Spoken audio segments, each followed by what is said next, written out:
January might feel like the dead of winter, but if you love growing tomatoes, this is where your best harvests are born. While the garden looks quiet, this is the moment to get one step ahead of the weather, the pests, and even your own past mistakes. In this video, we're going to walk through 7 things you can do right now, in January, to set yourself up for an incredible spring and summer tomato harvest, whether you're growing in raised beds or directly in the ground, and whether you're in a chilly zone 3 or a toasty zone 9. Let's start with the one step that quietly separates frustrated tomato growers from those big, juicy, brag-worthy harvests: getting your timing right. Tomatoes don't care what month it is, they care about temperature. They want nighttime temperatures consistently above 50 degrees Fahrenheit and soil that's warmed up into at least the mid-50s. That's why your first January task is to look up your average last frost date and work backwards 6 to 8 weeks from there to find your ideal seed starting window. If you're in a colder climate, say zones 3 and 4, that last frost might be late May or even early June, which means your seed starting is probably a late March or early April project. In zones 5 and 6, you might be starting seeds in late February to mid-March. If you're in zones 7, 8, or 9, especially in the southern US, late January or early February can actually be the beginning of your tomato seed starting season. Put those dates on your calendar now: seed starting, hardening off, and your target transplant week. When you treat tomatoes as a warm season crop with a clear schedule instead of a plant whenever you feel like it crop, you avoid leggy, overgrown seedlings and stressed plants that never quite catch up. Once your timing is handled, the next big January job is choosing where your tomatoes will live. This is where we talk about bed selection and rotation. Tomatoes are part of the nightshade family, which also includes peppers, eggplant, and potatoes, and they're magnets for certain soil-borne diseases and pests. If your tomatoes struggled last year with wilt, blight, or just seemed generally sickly, planting them in the exact same spot again is basically inviting those problems back. In January, sketch out your garden, whether it's a couple of raised beds or a larger in-ground plot, and mark where you grew nightshades last year. For this season, plan to move your tomatoes to a bed where you had leafy greens, beans, peas, or even squash. Raised bed gardeners have a slight advantage here because those beds tend to drain better and warm up a little faster in spring, which tomatoes love. In-ground gardeners, on the other hand, have more space to rotate through, which is fantastic for long-term soil health. Either way, your January task is to decide which bed, which row, which exact area will be tomato central this year, and make sure it's getting at least 6 to 8 hours of direct sun.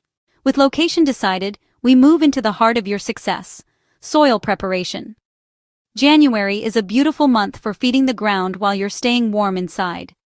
In both raised beds and in-ground gardens, tomatoes are heavy feeders, but instead of dumping synthetic fertilizers on them right before planting, you're going to start building a buffet now. If your soil isn't frozen solid, spread 1 to 2 inches of finished compost or well-aged manure over the top of the bed where your tomatoes will go. Don't worry if you can't dig. In a no-dig setup, you can simply layer compost on top and let the worms and microbes do the hard work for you. After the compost, add a thick mulch layer, shredded leaves, straw, or even partially broken down yard waste. In cold zones like 3, 4, and 5, this mulch acts as a winter blanket, protecting your soil structure and preventing nutrients from washing away. In warmer zones, especially 7 through 9, that same mulch helps moderate the swings between cold nights and warmer days and keeps your soil life active. If your ground is workable, you can gently loosen just the top few inches with a fork, but avoid deep tilling. You don't want to destroy the soil structure you're trying so hard to build. January is also an excellent time to send off a soil sample for testing. Tomatoes prefer a pH in the 6.2 to 6.8 range, so if your soil test comes back outside that window, you have time to plan organic amendments before planting day gets close. Now that we're setting the stage below ground, let's talk about what you'll actually be planting: your tomato varieties. January is prime seed shopping season, and this is where many gardeners accidentally sabotage themselves by choosing with their eyes instead of their climate. Before you click Add to Cart, think about your zone and your goals. In colder climates, zones 3 through 5, look for early or short-season tomatoes that mature in 60 to 70 days. That short maturity window gives you a real chance at ripe fruit before fall sneaks back in. In hotter climates, zones 8 and 9, prioritize heat-tolerant, crack-resistant varieties that can set fruit even when summer temperatures climb. If you're gardening in raised beds or containers on a patio, Look for compact or determinate varieties that won't overwhelm your space. In an in-ground garden with sturdy staking or a trellis system, you can absolutely go wild with big indeterminate beefsteak types. And for everyone, pay attention to those little letters on the seed packet, V, F, N, and so on, because they indicate resistance to common diseases like verticillium and fusarium wilts and root knot nematodes. Choosing disease-resistant varieties now, in January, is one of the simplest ways to avoid heartbreak later in the season. Once you know what you're growing and where it's going, it's time to build the nursery, your seed starting setup.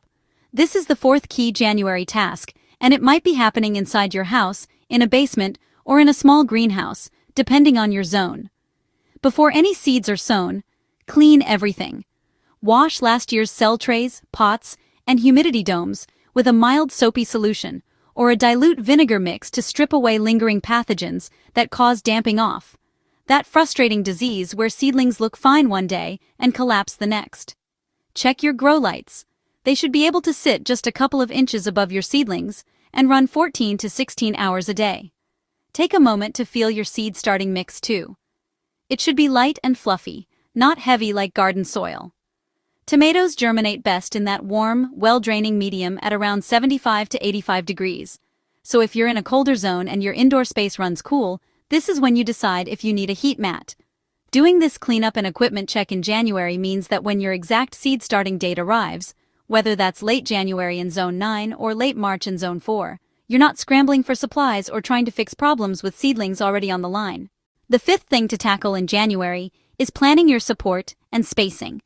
Too many of us wait until our tomatoes are flopping over to think about staking.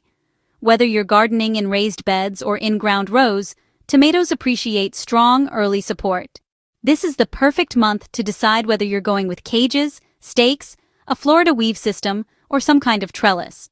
Measure your bed or your row length and sketch in how many plants you can realistically fit while still allowing good airflow, usually 18 to 24 inches between plants in a row, and a bit more if you're growing big indeterminate varieties. Raised beds demand a little extra thought here because space is more defined. You want enough room to move around your plants for pruning and harvesting without smashing the soil. In an in-ground plot, you can often leave full walking paths between rows. January evenings are great for building or repairing wooden stakes, cutting twine, or even constructing simple trellises from scrap materials so that when the soil is warm enough to plant, your support system is already in place. Next, we move into companion planting and pest planning, which is the sixth January task. Even though you're months away from hornworms or aphids, this is exactly when you get ahead of them. Take a piece of paper and map out not only where the tomatoes will go, but where you'll tuck in flowers and herbs that attract beneficial insects. Marigolds, calendula, alyssum, dill, fennel, and borage can all play a role here, whether they're lining the edges of a raised bed or creating a border in an in-ground garden. If you're in warmer zones, 8 and 9, you may even be able to sow or transplant some of these cool season companions now or very soon, so they're established by the time tomatoes go out. In colder zones, you're simply doing the planning so you know exactly what to start indoors, or buy as seedlings in early spring. Think back to last season. Did you battle hornworms, flea beetles, or spider mites?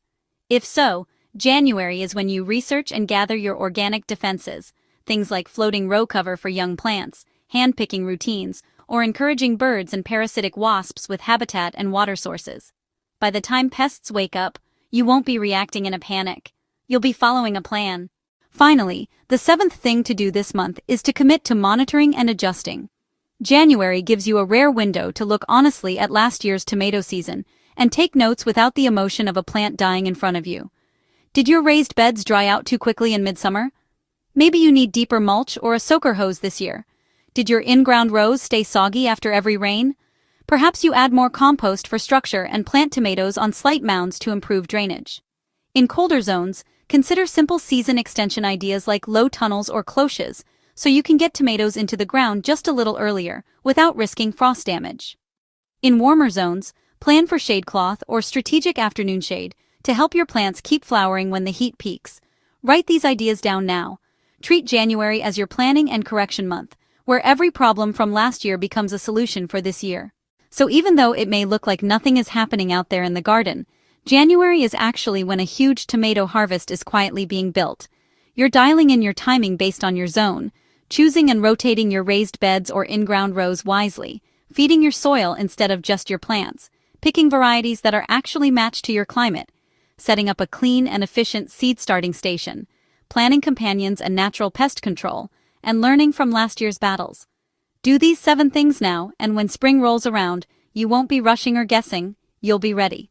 If you found this helpful and you're excited to grow better tomatoes this year, go ahead and hit that like button so more gardeners can find this video. Make sure you subscribe and turn on notifications so you don't miss the upcoming seed starting and tomato care tutorials. And let me know in the comments what zone you're gardening in and which tomato variety you're most excited to grow this spring, so we can swap ideas and grow together.